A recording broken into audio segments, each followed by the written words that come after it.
కొండా సురేఖ ఎపిసోడ్లో అంటే ఇప్పటికే మన నడుస్తుంది కొండా సురేఖ వ్యవహారం అనేది కొంత తీవ్రమైన చర్చకు దారితీస్తుంది. దీంట్లో ముగ్గురు అధికారులపైన డిప్యుటేషన్ రద్దు చేసింది సర్కార్. ఎఫ్ఆర్ఓల డిప్యుటేషన్ రద్దు చేసింది.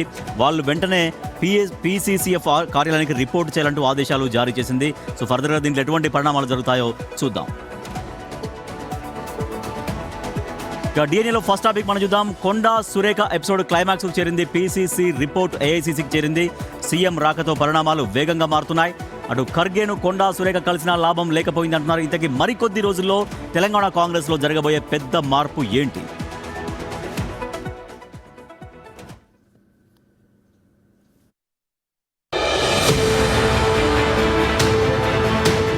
మంత్రి కొండా సురేఖ కుమార్తె సుస్మిత సీఎం రేవంత్ పై చేసిన వ్యాఖ్యలు కాంగ్రెస్ లో తీవ్ర అసంతృప్తికి కారణమయ్యాయి. 20 మందికి పైగా ఎమ్మెల్యేలు ఎమ్మెల్సీలు కొండాను బర్తరఫ్ చేయాలని డిమాండ్ చేస్తున్నారు. క్షమాపణ చెప్పాలని అల్టిమేటం కూడా ఇచ్చారు. అటు పీసీసీ క్రమశిక్షణ కమిటీ విచారణ చేసి ఏఐసీసీకి రిపోర్ట్ పంపింది. పార్టీ ప్రయోజనాలకు విరుద్ధంగా వ్యవహరిస్తున్నారని అందులో పేర్కొన్నట్లు సమాచారం. నిన్నటికి నిన్న కొండా సురేఖ బెంగళూరులో కాంగ్రెస్ అధ్యక్షుడు మల్లికార్జున ఖర్గేను కలిశారు. కానీ రిలీఫ్ దక్కలేదంటున్నారు. సీఎం పార్టీకి వ్యతిరేకంగా మాట్లాడడం సరికాదని ఖర్గే స్పష్టం చేశారంటున్నారు. మెజారిటీ నేతలైతే బర్తరఫ్కే మొగ్గు చూపుతున్నారు. అదే జరిగితే మంత్రివర్గంలోనూ మార్పులు జరిగే ఛాన్స్ ఉంది. మరి కాంగ్రెస్లో కొండా ఎపిసోడ్ ఎలా ముగుస్తోంది? జరగబోయేదేంటి? సీఎం విదేశీ పర్యటన నుంచి పొద్దున వచ్చారు. అప్పటి నుంచి కూడా అందరిలో ఒక ఉత్కంఠ, ఏం జరుగుతుంది, అసలు ఎలాంటి నిర్ణయం తీసుకోబోతారు కొండా సురేఖ విషయంలో అని. కానీ ఇప్పటివరకైతే సీఎం గారు అయితే పార్టీ క్రమశిక్షణ కమిటీ చూసుకుంటుందని చెప్పారు. కానీ ఇప్పటికీ కూడా కొండా సురేఖ గారు క్రమశిక్షణ కమిటీకి 2 లెటర్లు ఇచ్చారు.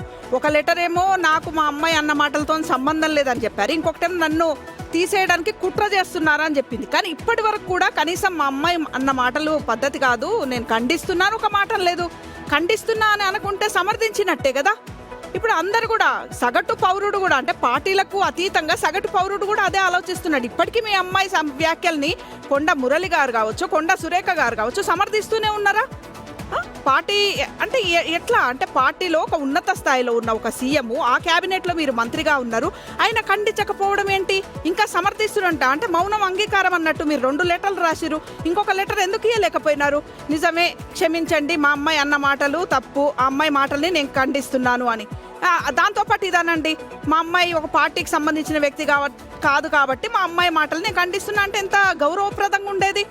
అది మానేసి ఇప్పుడు ఖర్గే దగ్గరికి వెళ్ళి అంటే ఇక్కడే మాట్లాడి అక్కడ పోయి ఖర్గేని కలుస్తేంది? ఫస్టే మాట్లాడకుంటే ఇవన్నీ ఈ వివాదాలే రాకపోయి ఉండేది కదా. గతంలో ఇప్పటికే 2 సార్లు వివాదాలలో చిక్కుకొని పార్టీ అధిష్టానం ఏదో ఫస్ట్ తప్పు రెండో తప్పు అని క్షమించి వదిలేసింది. మళ్ళీ ఇప్పుడు అదే తప్పు చేస్తే కానీ మిగతా ఎమ్మెల్యేలు కూడా ఒకవేళ సీఎం క్షమించి వదిలేసినా కూడా మిగతా ఎమ్మెల్యేలు ఊకుంటట్టు లేరు కదా. మేము జిల్లాల నుంచి నియోజకవర్గాల నుంచి వచ్చి ఇక్కడికి వచ్చి పట్టుబడితే కనీసము ఆమె మీద చర్యలు తీసుకోకుంటే ఎట్లా అని అందరు అంటున్నారు. కాంగ్రెస్ పార్టీ నాయకులంతా ముక్తఖండంతో మంత్రులు ఎమ్మెల్యేలు అందరూ బర్తరఫ్ చేయాలంటున్నారు. మరి ఈ నేపథ్యంలో క్రమశిక్షణ కమిటీ ఏం నిర్ణయం తీసుకుంటుందో మరి చూడాలి. ఇందాక సీఎం రేవంత్ రెడ్డి ప్రెస్ మీట్లో మాట్లాడుతూ ఈ అంశం పైన మాట్లాడలేదు. ఎందుకంటే క్రమశిక్షణ కమిటీ చూసుకుంటుంది, అది పార్టీ వ్యవహారం తప్పించారు. కాబట్టి ప్రభుత్వానికి సంబంధించిన కార్యక్రమం గురించి మాత్రమే ఆయన మాట్లాడారు. ఆయన లండన్ టూర్కి సంబంధించి అమెరికా టూరు ఎందుకు అనుమతి ఇవ్వలేదని మాట్లాడారు. అయితే కొండా సురేఖ విషయం తీసుకుంటే చాలా క్లియర్ కట్స్గా మనకు సంకేతాలు కనిపిస్తున్నాయి. ఎమ్మెల్యేలు ఎంత ముక్తఖండంతో వ్యతిరేకిస్తున్నారు. కొండా సురేఖ ఫ్యామిలీ నుంచి కొండా సుస్మిత చేసినటువంటి వ్యాఖ్యలు కొండా సురేఖ ఎందుకు ఖండించలేదు?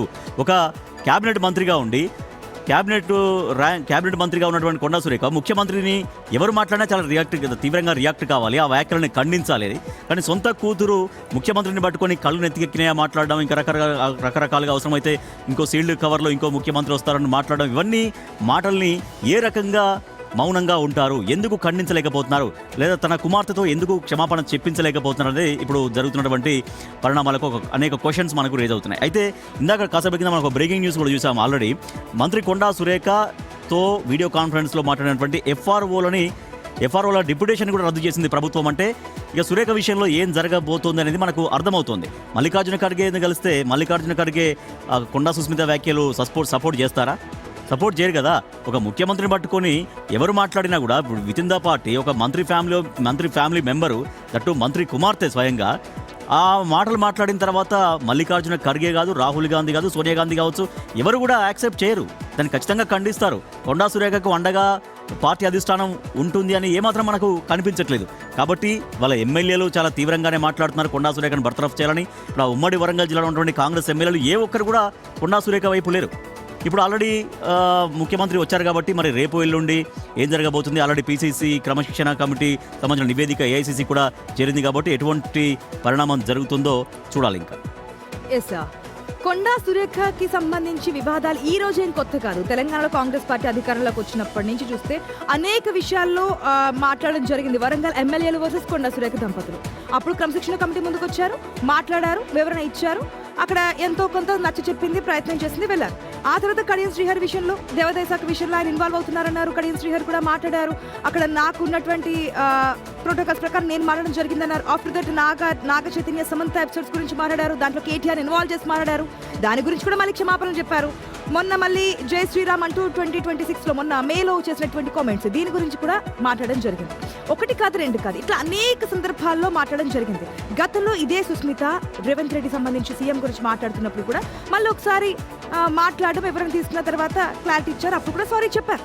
కానీ ఇప్పుడు చూస్తున్న విషయం చూస్తే కనుక మళ్ళీ ఇదే అంశము, మళ్ళీ సుస్మిత కామెంట్స్, మళ్ళీ కొండా సురేఖ మాట్లాడడం. ఈసారి క్షమాపణ చెప్పలేదు కదా. ఇంకో మాట ఏమన్నారంటే నా మీద, నా కుటుంబం మీద కావాలని చెప్పి కుట్రలు చేస్తున్నారు, వారిని ఎవరినో తెలుసుకుని వారి మీద యాక్షన్ తీసుకోండి అని చెప్పి క్రమశిక్షణ కమిటీకి చెప్పడం. అసలు మీరు చేసిన ఉదంతానికి ఏకంగా తెలంగాణ కాంగ్రెస్ అంతా ఒక్క త్రాటి మీదకి వచ్చి ఎందుకు సీఎం మీద ఈ విధంగా మాట్లాడుతున్నారు? పక్క పార్టీల మీద అది ఎఫెక్ట్ పడుతుంది కదా, పక్క పార్టీలకు అస్త్రం కింద మారుతోంది. ఇప్పటికే రామచంద్రరావు మాట్లాడుతున్నారు, కేటీఆర్ మాట్లాడతారు, రేపు ప్రతిపక్షాలకి ఆయుధంగా మారుతున్నటువంటి టైంలో అంతా ఏకతాటి మీద ఉండాల్సిన టైంలో ఈ విధంగా మాట ఎంతవరకు కరెక్ట్ అనేది వస్తుంది. ఈ రోజు సీఎం కూడా ఇటువంటి మాటలు మాట్లాడకపోవడం, మొన్న మహేష్ కుమార్ గౌడ్ మాట్లాడడం, ఆ తర్వాత చేసినటువంటి పరిణామాలు ఇవన్నీ చూసిన తర్వాత ఎక్కడో ఏదో మంత్రివర్గ విస్తరణకి అవకాశాలు ఉంటాయా, ఆ దారులు ఏమన్నా పడుతున్నాయని ఇండికేషన్స్ అయితే వినిపిస్తున్నాయి బయట నుంచి.